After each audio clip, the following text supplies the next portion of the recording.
Hello student. Last class में हम लोगों ने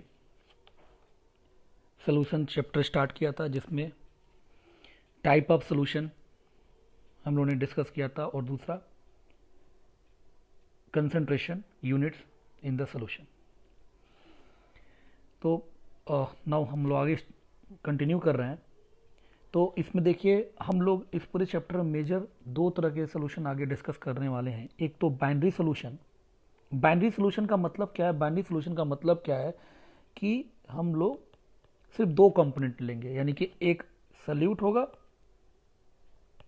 और एक ही क्या होगा, सॉल्वेंट होगा। तो ये मतलब हो गया बाइनरी सॉल्यूशन था। तो ये पूरे चैप्टर में हम लोग बाइनरी सॉल्यूशन लेने वाले हैं, और साथ में जो सॉल्वेंट कैसा होगा वो लिक्विड होगा। तो इसलिए हम लोग क्या पढ़ने वाले हैं, लिक्विड सॉल्यूशन, यानी कि सॉल्वेंट जो होगा वो फिक्स है। सॉल्वेंट क्या होगा? लिक्विड होगा। हाँ, solute can be solid, can be liquid, can be gas. तो यानी कि हम बोल सकते हैं कि हम लोग इस चैप्टर में बाइनरी लिक्विड सॉल्यूशन पढ़ने वाले हैं। ये पूरा चैप्टर यहां तक क्लियर? ओके। अब चूंकि सॉल्वेंट हमारा लिक्विड है, तो लिक्विड की कुछ प्रॉपर्टी, जो इंपॉर्टेंट प्रॉपर्टी है, वो हम यहां पर डिस्कस कर लेते हैं। तो पहली जो इंपॉर्टेंट प्रॉपर्टी है लिक्विड की, वो है क्या? इवेपोरेशन। क्या है? इवेपोरेशन। क्या होता है इवेपोरेशन? तो spontaneous conversion of a liquid molecule present at the surface into vapour molecule. तो इस फिनोमिना को बोलते हैं इवेपोरेशन, यानी लिक्विड से, यानी कि लिक्विड से गैसियस फेज में क्या होता है, कन्वर्जन को ही क्या बोलते हैं हम? इवेपोरेशन। तो एक दिमाग में क्वेश्चन आता है कि how evaporation is different from boiling, कि इवेपोरेशन और बॉइलिंग में डिफरेंस क्या होता है। तो ये बात मैं आपको थोड़ा सा एक्सप्लेन करना चाहता हूं। जैसे फॉर एग्जांपल, एक कंटेनर लिया, कंटेनर के अंदर कोई लिक्विड है, मान लीजिए कि वाटर है, ठीक, और ये जो है लिक्विड है, ये लिक्विड के मॉलिक्यूल हैं, यानी मान लीजिए वाटर के क्या है, मॉलिक्यूल हैं। तो यहाँ दो तरह के मॉलिक्यूल हैं। एक तो ये सरफेस है, तो इसको हम बोलेंगे क्या? सरफेस मॉलिक्यूल, शॉर्टली ऐसे मैं यूज कर रहा हूँ। और जो दूसरे तरह के मॉलिक्यूल होंगे, जो कि है ना, ये नीचे,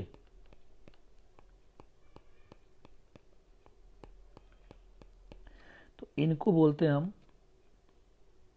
बल्क मॉलिक्यूल। शॉर्टली मैं बीएम वर्ड यूज कर रहा हूँ, बल्क मॉलिक्यूल, ठीक है ना। तो है सारे वाटर के मॉलिक्यूल, लेकिन जो ब्लैक वाला है वो सरफेस मॉलिक्यूल है, और ये जो ब्लू रंग का दिख रहा है ये क्या है? बल्क मॉलिक्यूल है। दोनों में देखिए डिफरेंस क्या है सरफेस और बल्क के मॉलिक्यूल में। अगर आप डिफरेंस देखें तो जो एक सरफेस का जो मॉलिक्यूल है वो देखिए चारों तरफ से क्या है? चारों तरफ से सराउंडेड है, दिख रहा है चारों तरफ से, ओके, यानी कि ये चारों तरफ सराउंडेड है। लेकिन जो सरफेस का जो मॉलिक्यूल है, कौन सा मॉलिक्यूल? सरफेस का जो मॉलिक्यूल है वो देखिए क्या है, वो चारों तरफ से सराउंडेड नहीं है, ये ऊपर से सराउंडेड नहीं है, ओके। तो इससे इतना तो समझ में आ रहा है कि कहां पर फोर्स ऑफ अट्रैक्शन ज्यादा होगा। फोर्स ऑफ अट्रैक्शन कहां पे ज्यादा होगा? तो आप बोलेंगे ना कि बल्क मॉलिक्यूल में फोर्स ऑफ अट्रैक्शन जो है वो सरफेस मॉलिक्यूल से ज्यादा होगा। कहीं कोई डाउट? समझ में आ रहा है? Force of attraction bulk molecule में ज्यादा होगा, सरफेस मॉलिक्यूल में क्या होगा? कम होगा, ओके। अब जब फोर्स ऑफ अट्रैक्शन जहां पे ज्यादा होगा, उस मॉलिक्यूल का निकलना उतना ही मुश्किल होगा। तो आसानी से कौन स्केप करेगा? स्केप कौन करेगा? स्केप इजिली कौन स्केप करेगा इजिली? तो सरफेस मॉलिक्यूल बल्क मॉलिक्यूल के रिस्पेक्ट में आसानी से क्या करेगा? स्केप करेगा, ठीक। बात समझ में आ रही है?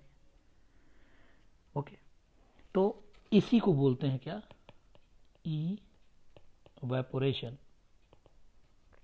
क्या कि सरफेस के मॉलिक्यूल, क्या सरफेस के मॉलिक्यूल सिर्फ जब क्या करते हैं, लिक्विड से गैस में कन्वर्ट होते हैं, कौन से मॉलिक्यूल, सरफेस मॉलिक्यूल, तो उसको हम बोलते हैं क्या, इवेपोरेशन। यानी इवेपोरेशन एक कैसा फिनोमिना है, इवेपोरेशन एक सरफेस फिनोमिना है। और इनफैक्ट इवेपोरेशन जो है वो occurs at any temperature, at any temperature. वहीं अगर बॉइलिंग की बात करें, किसकी बात करें, बॉइलिंग की, तो बॉइलिंग में क्या होता है, बॉइलिंग में बल्क के मॉलिक्यूल, कौन से मॉलिक्यूल, बल्क के मॉलिक्यूल हो चाहे सरफेस के मॉलिक्यूल हो, वो सारे के सारे क्या करते हैं, एस्केप करते हैं। तो उसको हम क्या बोलते हैं, बॉइलिंग। तो बॉइलिंग एक क्या है, एक बल्क फिनोमिना है। कैसा फिनोमिना है, बल्क फिनोमिना है। जबकि इवेपोरेशन कैसा फिनोमिना है, सरफेस फिनोमिना है। बात समझ में आ रही है? तो अगेन डिफिनीशन अगर आप देखें क्या लिखा हुआ है, लिखा हुआ है स्पॉन्टेनियस मतलब अपने आप conversion of liquid molecule present at the surface. कहाँ पे, सरफेस के मॉलिक्यूल। तो लिक्विड से गैस में कन्वर्ट होते हैं अगर सरफेस के मॉलिक्यूल, तो इसी को बोलते हैं boiling, evaporation sorry. For example आप देखिए कि एक बॉटल लिया आपने, क्या लिया, एक बॉटल लिया और उसके अंदर आपने पानी रखा और आप देखेंगे कि बिलो बॉइलिंग पॉइंट, कोई बॉइलिंग पॉइंट ऑफ वाटर कितना होता है, 100 डिग्री सेल्सियस। बट मान लीजिए कि 25 डिग्री सेल्सियस ही टेम्परेचर है, तब भी आप देखेंगे कि अगर आपने दोपहर में पानी रखा तो 1 घंटे बाद पानी का अमाउंट क्या हो जाएगा, वो कम हो जाएगा। ठीक है, तो ये तो 25 तो बॉइलिंग पॉइंट तो है नहीं, कि फिर भी पानी क्यों एस्केप हुआ। तो ये कौन सा फिनोमिना है, ये फिनोमिना है इवेपोरेशन। तो क्या इवेपोरेशन और बॉइलिंग पॉइंट के बीच में डिफरेंस समझ में आ गया? ठीक है, आगे बढ़ा जाए। तो what is evaporation, spontaneous conversion of liquid molecule present at the surface into vapor molecule, this is called evaporation. Okay, ठीक है। तो अगला जो है, what are the factor affecting the rate of evaporation, कि rate of evaporation को कौन कौन से फैक्टर अफेक्ट करते हैं। ठीक, तो पहला फैक्टर है टेम्परेचर। तो टेम्परेचर बढ़ाएंगे तो रेट ऑफ इवेपोरेशन क्या होगा, बढ़ेगा। कैसे बढ़ेगा अगर समझना चाहें तो टेम्परेचर बढ़ाएंगे तो काइनेटिक एनर्जी बढ़ेगा, और जाहिर सी बात है काइनेटिक एनर्जी बढ़ेगा तो रेट ऑफ इवेपोरेशन भी बढ़ेगा। सेकेंड फैक्टर है nature of liquid. Nature of liquid मतलब कि लिक्विड के अंदर जो मॉलिक्यूल के उनके अंदर का लगने वाला फोर्स, जिसको बोलते हैं IMF, इंटरमॉलिक्यूलर फोर्स। तो अगर इंटरमॉलिक्यूलर फोर्स बढ़ गया तो जाहिर सी बात है कि एस्केप होने की टेंडेंसी कम हो जाएगी, यानी कि rate of evaporation will decrease. समझ में आ रहा है? मॉलिक्यूल के बीच में फोर्स बढ़ेगा उतना ही इवेपोरेशन का रेट कम होगा। तीसरा सरफेस एरिया बढ़ा दीजिएंगे तो रेट ऑफ इवेपोरेशन बढ़ जाएगा। आपको पता ही है कि सरफेस फिनोमिना है, तो जितना ही सरफेस एरिया ज़्यादा होगा तो सरफेस के मॉलिक्यूल पार्टिसिपेट करते हैं, उतना ही रेट ऑफ इवेपोरेशन ज़्यादा होगा। चौथा ह्यूमिडिटी है। अगर ह्यूमिडिटी ज़्यादा है तो रेट ऑफ इवेपोरेशन क्या होगा, कम हो जाएगा।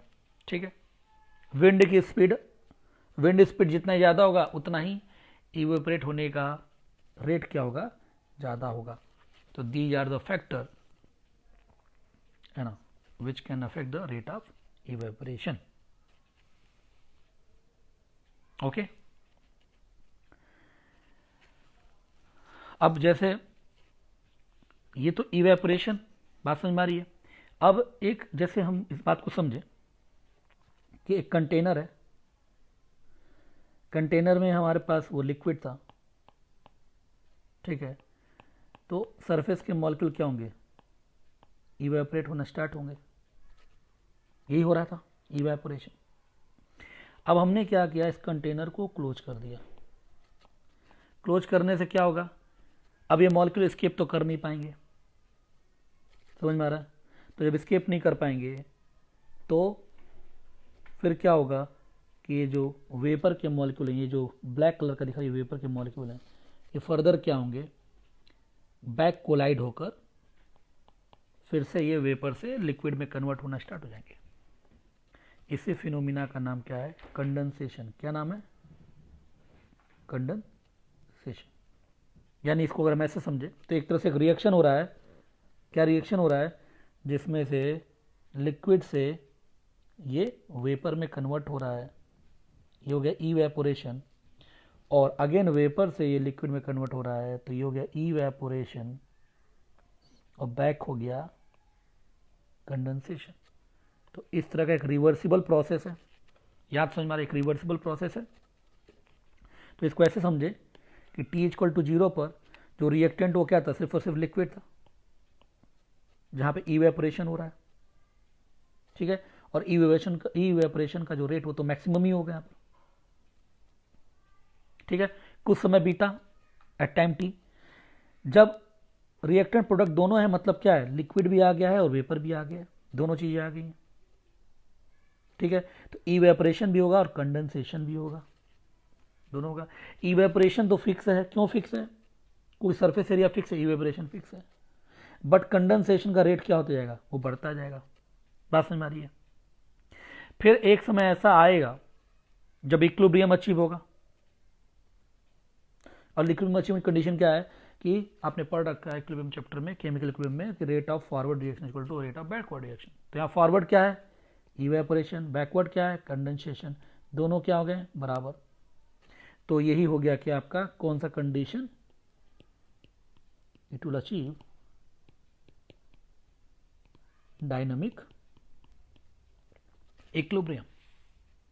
बात समझ में आ रही है। तो जैसे ही आपने कंटेनर क्लोज किया तो इवेपोरेशन के साथ साथ कंडेंसेशन भी स्टार्ट हो गया। और कुछ समय बाद जब रेट ऑफ इवेपोरेशन और रेट ऑफ कंडेंसेशन क्या हो जाएगा, बराबर हो जाएगा, and it will achieve the equilibrium. याद रखोगे,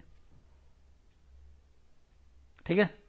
इस डायग्राम से आपको समझ में आ रहा है, ये हो गया इवेपोरेशन, ये हो गया condensation, and after some time it will achieve the equilibrium. जैसे अगर यहाँ से देखें कि यहाँ पर एक रेट है और टाइम के बीच में ग्राफ है, ये फॉरवर्ड रेट ऑफ इवेपोरेशन आपको दिख रहा है जो कि कांस्टेंट है, और कंडेंसेशन बढ़ता जा रहा है, और जिस टाइम पर ये क्या हो गया, ये बराबर हो गए, वही क्या है, टाइम ऑफ इक्विलिब्रियम। मतलब यहाँ से इक्विलिब्रियम क्या हो चुका है, अचीव हो चुका है। Now system achieve the equilibrium. Okay, यहां तक ओके, ठीक है।